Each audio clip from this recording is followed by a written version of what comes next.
Okay, so ngayon, nandito ako sa Pikawayan na naman. And we will see what brings me here. So, ito yung view dito. And dito muna ako sa palengke.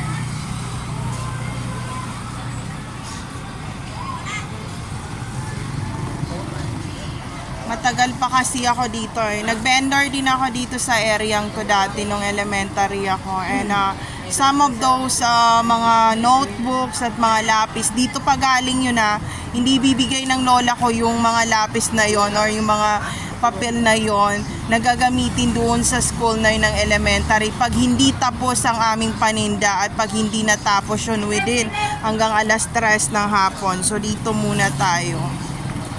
So ito yung view dito.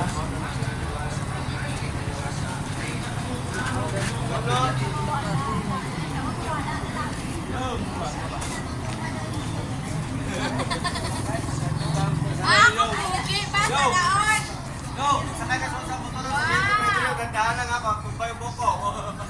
Hinama mo takbo.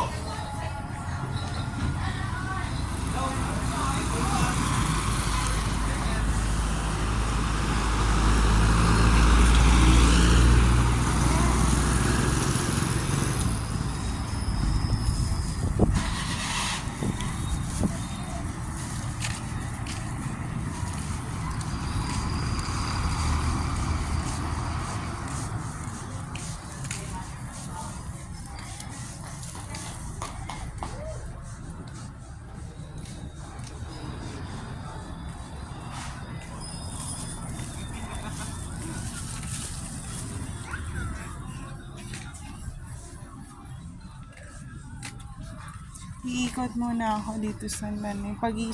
Pag-iisipan ko muna kung paano ako pupunta doon sa pupuntahan ko.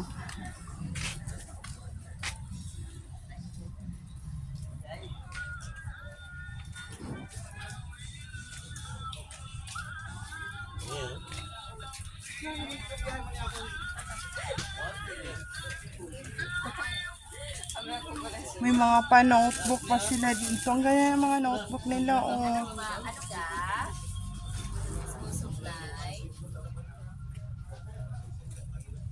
Imaginin mo, pag hindi mo binigay yung diploma ko ng elementary or ng high school, dito pa binibili yung mga notebook na yon. At kailangan pang paghirapan yun ng isang araw bago ako mabilhan. At inuutang pa yun dito sa lugar na to. So shout out. Ayan o. Sobrang layo no na pinupuntahan. Hindi mo alam kung paano manuyo ang taga Mindanao at magsakripisyo. Huwag ako gawin mo pega na. Lagot ka sa akin. Meron din ditong kainan.